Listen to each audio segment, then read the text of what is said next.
देवेंद्र फडणवीसांनी मराठ्यांना काय दिलं, हाच तो प्रश्न जो कित्येक वेळा विचारला गेला।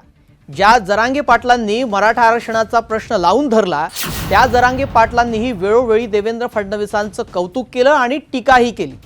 बरं, खुद्द देवेंद्र फडणवीस यांनी देखील आपण आणि शिंदे यांनी मराठा समाजासाठी जितकं काम केलं तितकं काम कोणीच केलं नाही असं स्पष्टपणे सांगितलंय। यावरून खरंच देवाभाऊंनी मराठ्यांसाठी काय काय केलंय, मराठा आरक्षण आणि देवेंद्र फडणवीस अगदी 2014 पासून त्यांचा संबंध कसा आलाय, फडणवीसांनी वेळोवेळी आंदोलनावर काय तोडगे काढलेत आणि या सगळ्यात महत्त्वाचं म्हणजे देवेंद्र फडणवीस यांनी मराठ्यांना काय दिलं, याचा सविस्तर आढावा आणि सखोल अभ्यास करणारा हा व्हिडिओ। माहिती एक्सक्लुझिव्ह आहे, त्यामुळे व्हिडिओ शेवटपर्यंत पहा। नमस्कार, मी श्रेयस पांडे, तुम्ही पाहताय न्यूज 18 मराठी।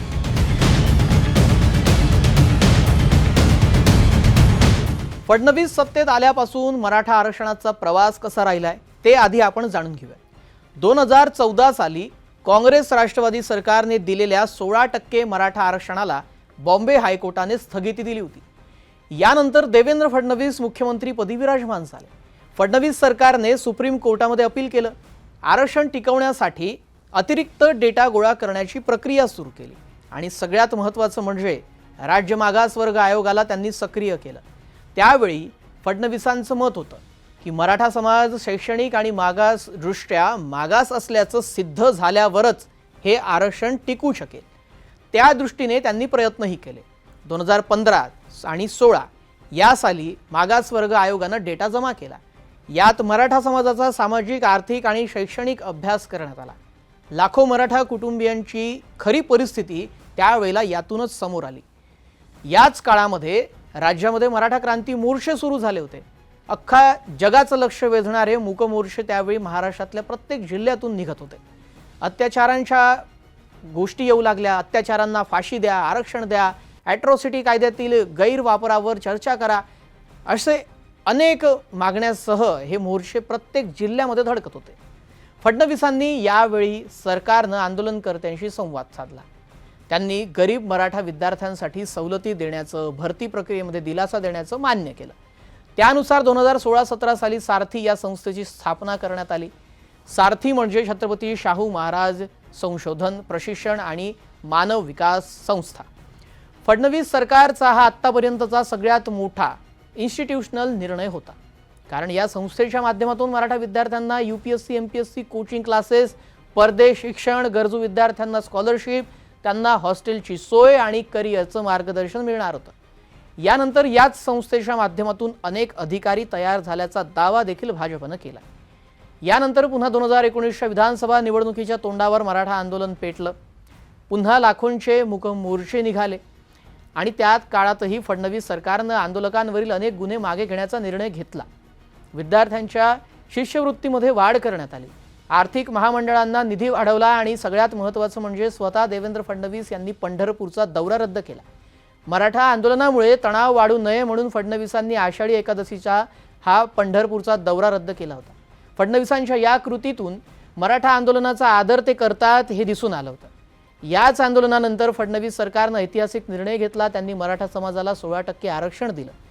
हा निर्णय फडणवीसांच्या कारकिर्दीतील सर्वात मोठा निर्णय मानला जातो। या व्यतिरिक्त नोव्हेंबर 2018 मध्ये मराठा समाजाला SEBC कॅटेगरीमध्ये समाविष्ट करण्यात आलं। त्यामुळे मराठा समाजाला शिक्षणामध्ये 16%, नोकरीमध्ये 16% आरक्षण मिळालं। हे विधेयक विधानसभेमध्ये एकमतानं विधेयक मंजूरही झालं आणि सरकारनं दावा केला की हा निर्णय डेटा आधारित आहे। हे आरक्षण मागास आयोगाच्या अहवालावर आधारित आहे। फडणवीसांनी हे आरक्षण दिलंच नाहीये, तर 2019ला हे हायकोर्टात टिकवलं देखील। 2019 साली नंतर बॉम्बे हायकोर्टानं मराठा आरक्षण वैध मानलं, पण 12% शिक्षण आणि 13% नोकरी अशी त्याची टक्केवारी कमी केली। हे फडणवीस सरकारचं मोठं लीगल सक्सेस त्यावेळेला मानलं गेलं। त्यावेळी सरकारनं कोर्टामध्ये 2800 पानाचं प्रतिज्ञापत्र दिलं, सामाजिक मागासलेपणाचा डेटा सादर केला होता। बरं, या व्यतिरिक्त फडणवीसांनी अण्णासाहेब पाटील महामंडळाचा विस्तार केला। त्यांनी आर्थिक विकास महामंडळाला निधी वाढवला। त्यामुळे मराठा युवकांसाठी कमी व्याज दरात कर्ज, त्यांना व्यवसाय कर्ज, स्वयंरोजगार योजना, व्याज परतावा योजना अशा सुरू झाल्या।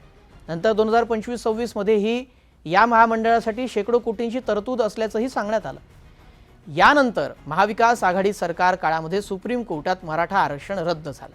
सुप्रीम कोर्टाने 2021 मध्ये 50% आरक्षणाची मर्यादा ओलांडल्याचं सांगत मराठा आरक्षण रद्द केलं। यावेळी फडणवीस आणि भाजपानं आरोप केला की महाविकास आघाडी सरकारनं केस मजबूत लढलीच नाही, त्यांची योग्य कायदेशीर तयारी नव्हती म्हणून आरक्षण रद्द झालं। तर महाविकास आघाडीनं आरोप केला की सुरुवातीपासूनच कायदा टिकणारा नव्हता म्हणून हे आरक्षण रद्द झालं। आता यानंतर म्हणजे 2023-24 मनोज जरांगे पाटील यांची एंट्री झाली। जरांगे यांच्या ऐतिहासिक आंदोलनानंतर शिंदे फडणवीस सरकारनं जुन्या हैदराबाद गॅजेटचा आधार मान्य केला, कुणबी नोंदी शोध मोहीम सुरू केली आणि सरकारनं लाखो दस्तऐवज शोधण्याचा दावा केला। तब्बल 58 लाखाहून अधिक कुणबी नोंदी शोधल्याचा सरकारनं दावा केला।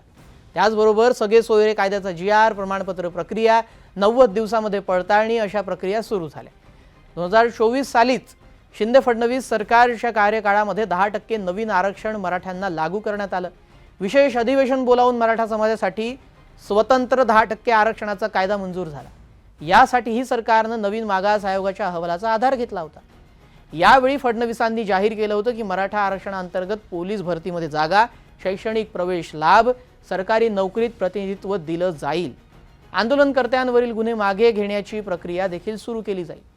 मृत आंदोलनकर्त्यांच्या कुटुंबियांना मदत जाहीर केली जाईल अशा घोषणा त्यावेळेला करण्यात आल्या। पण यापैकी अनेक घोषणांचा पाठपुरावा झाला नाही असा जरांगेंचा आरोप आहे। जसं की कुणबी प्रमाणपत्र हे अधिकारी देत नाही आहेत, आंदोलकांवरील गुन्हे अद्याप मागे घेतलेले नाही आहेत, हैदराबाद गॅजेटियर प्रमाणे सातारा आणि निजामकालीन दाखले मान्य करावेत अशी ही जरांगेंची मागणी आहे।